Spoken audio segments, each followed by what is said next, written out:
Hello everyone, today in this video will discuss about frozen shoulder, जो कि बहुत ही debated topic है और बहुत ही ज़्यादा इसमें आपको क्लिनिकल केसेस दिखते हैं। So let's understand what actually is it and इसके कॉजेज एंड रिस्क फैक्टर्स क्या हैं और इसको आप कैसे असेस कर सकते हैं। इवन इसका फिजियोथेरेपी प्रोटोकॉल आप क्या क्या फॉलो कर सकते हैं, will discuss in detail in this video, so stay tune till the end. Frozen shoulder have multiple names like adhesive capsulitis, painful stiff shoulder और periarthritis।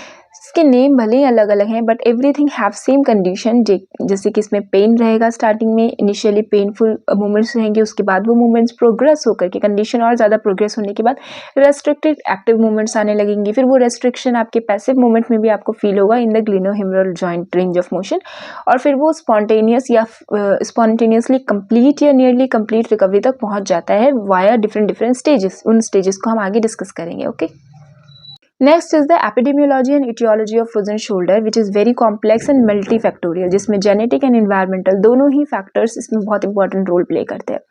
ठीक है, एक लॉन्ग हेल्ड हाइपोथेसिस के अकॉर्डिंग जो आर्थोस्कोपिक स्टडीज हुई हैं, pathological observations में ये देखा गया है कि जो इन्फ्लामेटरी कंपोनेंट है ना with in the axillary fold present है। ठीक है, आपकी जो एक्सिलरी फोल्ड्स होती हैं वहीं पर इन्फ्लामेटरी कंपोनेंट है जो कि स्टिफ हो जाती है, एडहेसिव हो जाती है, बाद में वो फाइब्रोसिस हो जाता है आपके साइनोवियल लाइनिन का, जिसकी वजह से इन्फ्लामेशन होता है। लेकिन जो फ्रोजन शोल्डर की इटियोलॉजीज बताती है, there are two type of etiologies. First is the primary, second one is secondary. Primary का मतलब हुआ कि जहाँ पर जनरली आपका फ्रोजन शोल्डर ही डेवलप हुआ है लेकिन कोई अदर ऐसा कोई फैक्टर नहीं है जिससे हम इसे इंटरकनेक्ट कर सके। ठीक है, मतलब ये इडियोपैथिक है और सिंपली सिर्फ फ्रोजन शोल्डर है पेशेंट को, इडियोपैथिक ऑनसेट है। सेकेंडरी के अंदर हमारा जो कॉज है दैट इज नोन, यानी ऑलरेडी किसी प्री डिस्पोजिंग फैक्टर की वजह से या ऑलरेडी कोई इवेंट पेशेंट के साथ हुआ है जिसकी वजह से फ्रोजन शोल्डर डेवलप हुआ है। Like for example post surgery, post stroke या पोस्ट इंजरी के बाद फ्रोजन शोल्डर डेवलप होना is a secondary aetiology. Secondary aetiology को हम फर्दर 3 कैटेगरीज में डिवाइड करते हैं, systemic, extrinsic and intrinsic. Systemic का मतलब है पूरी बॉडी यहाँ पे इन्वॉल्व है, पूरा सिस्टम इन्वॉल्व है, लाइक डायबिटीज में लाइटिस या other metabolic disorder like hypothyroidism. उस केस में आपका सिस्टमिक कॉज हो सकता है फ्रोजन शोल्डर डेवलप होने का। एस्ट्रिंसिक फैक्टर्स के अंदर आपके कार्डियोपल्मोनरी डिजीज, डिस्क बल्जोना, सीवीए, ह्यूमरस का फ्रैक्चर या फिर पार्किंसन डिजीज हो सकता है।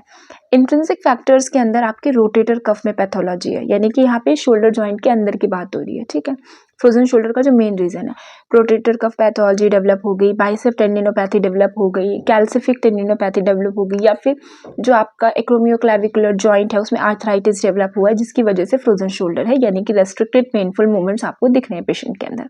नेक्स्ट हम इसके प्रिविलेंस को देखें तो ये विमेंस में ज़्यादा होता है। अप्रॉक्स 70% ऑफ द इंडिविजुअल जिन्हें फ्रोजन शोल्डर है वो फीमेल्स हैं। ठीक है, उसके बाद ये डायबिटिक पॉपुलेशन में भी इसका ऑक्यूरेंस बहुत ज़्यादा है, 20% जिसका रेट है डायबिटिक पॉपुलेशन में होने का।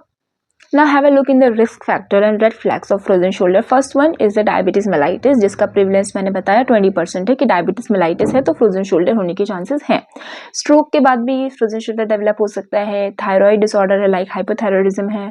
शोल्डर इंजरी लाइक डायरेक्ट कोई इम्पैक्ट पड़ा है या डिसलोकेशन हुआ है शोल्डर का तो भी फ्रोजन शोल्डर डेवलप हो सकता है over the period of time. Parkinson के केस में, कॉम्प्लेक्स रीजनल पेन सिंड्रोम के केस में, एवास्कुलर नेक्रोसिस ये रेयर है बट कैन अकर। ठीक है, होने के चांसेस यहाँ पर भी हैं। ट्यूबरकुलोसिस का केस है या फिर शॉर्टनेस ऑफ ब्रेथ, सीवियर कफ है किसी को, यानी कि जो क्वालिटी ऑफ ब्रीदिंग है ना वो कहीं ना कहीं से कॉम्प्रोमाइज करे, can leads to frozen shoulder, it is a red flag also. Metastatic disease है या फिर रिमेटॉइड कोई डिसऑर्डर है, रिमेटिज्म सिंपली बोलते हैं। ठीक है, मल्टीपल जॉइंट इन्वॉल्वमेंट्स आ रही हैं, फीवर, चिल्स या सीवियर पेन में हो सकता है। कैंसर की कोई हिस्ट्री है पेशेंट के अंदर और कोई भी सिस्टमिक पैथोलॉजी या फिर कंडीशन डेवलप हुई है पेशेंट के अंदर तो वो सस्पिशियस है कि उसको फ्रोजन शोल्डर हो सकता है। Is that clear? Next is the specific population जिनको आपको बहुत इंपॉर्टेंटली कंसीडर करना है कि अगर ये पॉपुलेशन है तो इनको फ्रोजन शोल्डर होने के चांसेस भी ज़्यादा है, प्रिवलेंस भी ज़्यादा है। First one is the diabetes. Diabetes में हाई इंसिडेंस रहता है फ्रोजन शोल्डर डेवलप होने का। ठीक है, जो कि मैंने ऑलरेडी आपको बताया है। और हाँ, डायबिटिक पेशेंट अगर फ्रोजन शोल्डर डेवलप हुआ है तो उसमें जब आप ट्रीटमेंट देंगे ना तो उसका जो रिकवरी रेट है वो थोड़ा स्लो होगा, रिस्पॉन्ड थोड़ा धीरे दिखाएगा patient in comparison to non diabetic patient. Clear? Second thing is hypothyroidism. Hypothyroidism भी इन्फ्लुएंस कर सकता है आपके मसल में एक टेंडरनेस या स्टिफनेस कॉज करता है जिसकी वजह से frozen shoulder can happen. Third one is your metabolic disorders या मेटाबॉलिक सिंड्रोम्स, जिसके अंदर क्लस्टर ऑफ कंडीशंस आ सकती हैं जो कि आपके इसके रिस्क को, फ्रोजन शोल्डर डेवलप होने के रिस्क को बढ़ा देती है। ठीक है, for example your type 2 diabetes and many other metabolic syndromes. Next is the characteristics and clinical presentation. जो फ्रोजन शोल्डर के पेशेंट्स होते हैं वो आपको रिपोर्ट करेंगे, कंप्लेन करेंगे कि जो उनका ऑनसेट था वो बहुत ही इंसीडियस था, सडनली से उनको पेन आया और वो पेन धीरे धीरे प्रोग्रेस करता रहा। पेन प्रोग्रेस करेगा और उसी तरीके से ग्रेजुअली जो उसका active passive range of motion है, यानी कि जो फ्रोजन जो शोल्डर के मूवमेंट्स हैं वो डिक्रीज करेंगे। ठीक है, यानी कि ranges active passive range of motions decrease करेंगे और पेन इंक्रीज करेगा ग्रेजुअली। उसके बाद सेकेंड थिंग जो आपको पेशेंट में दिखेगी, द इम्पॉर्टेंट थिंग इज जो एक्सटर्नल रोटेशन है वो पेशेंट में लिमिट करेगा। एक्सटर्नल रोटेशन कम होगी, रीज़न पेन की वजह से और रेस्ट्रिक्शन की वजह से। थर्ड थिंग, जो पेशेंट है उसको ग्रूमिंग करने में या ओवरहेड एक्टिविटीज़ परफॉर्म करने में, ड्रेसिंग करने में या कोई भी आइटम को अपने बैक के पीछे रीच आउट करने में, ठीक है ना, बिहाइंड द बैक पेशेंट कुछ भी रीच नहीं कर पाएगा, वहाँ पर उसको पेन ज़्यादा फील होगा, रेस्ट्रिक्शन ज़्यादा फील होगी। ठीक है, next is the clinical phases of frozen shoulder. First one is the acute phase, जिसे आप फ्रीजिंग फेज या पेनफुल फेज भी बोलते हैं। इस फेज के अंदर जो पेशेंट होगा ना वो आपको कंप्लेन करेगा कि यहाँ पर जो ग्रेजुअल ऑनसेट हुआ, पहले तो पेन आया अचानक से और वो पेन बढ़ता ही जाएगा, धीरे धीरे पेन जो है इंक्रीज होता जाएगा। इवन रेस्टिंग में भी उसको पेन फील होगा। अगर वो एक्सट्रीम रेंज ऑफ मोशन में मूवमेंट कर रहा है शोल्डर जॉइंट की, तो वहाँ पर उसको शार्प पेन फील होता है। रात में सोते समय भी उसको फील होगा। ठीक है, यानी कि पेन इतना ज़्यादा रहता है इस फेज के अंदर जिसपे उसको स्लीप इंटरप्शन भी क्रिएट करता है, यानी कि पेन की वजह से वो ठीक से सो भी नहीं पाएगा। ठीक है, ये फेज जो 2 से 9 महीने तक रहती है। उसके बाद आपका एडहेसिव फेज आता है, which is also known as frozen phase. इस फेज के अंदर जो शोल्डर जॉइंट है वो पूरी तरीके से स्टिफन हो जाती है, which is also known as stiffening phase. इस फेज के अंदर पेन तो आपका सबसाइड होने लगेगा, यानी कि रेस्टिंग में पेशेंट को कोई पेन फील नहीं होगा, लेकिन जब उसकी जो रेंज ऑफ मोशंस होती हैं, यानी कि ग्लिनोहिमुलर जॉइंट की जो मोशंस हैं कैप्सुलर पैटर्न में, वो सारे प्रोग्रेसिवली लॉस होने लगते हैं, यानी कि जो मोशन है वो पूरी तरीके से रेस्ट्रिक्ट हो जाता है इस फेज के अंदर। तभी इसको हम बोलते हैं फ्रोजन फेज। ठीक है, बिल्कुल अच्छे से स्टिफ हो गई है पूरी तरीके से जॉइंट। अब अगर फिर भी आप एक्सट्रीम मूवमेंट परफॉर्म कराने की कोशिश करेंगे तो पेशेंट को पेन फील होगा। ये फेज 12 से लेकर के 4 महीने से लेकर के 12 महीने तक रहती है। उसके बाद ये फेज डिसअपेयर हो जाता है। थर्ड फेज आता है आपका रेजोल्यूशन फेज, जिसे आप थॉइंग फेज कहते हैं। इसमें स्पॉन्टेनियस या फिर प्रोग्रेसिव इंप्रूवमेंट दिखेगा आपको फंक्शनल रेंज ऑफ मोशन में।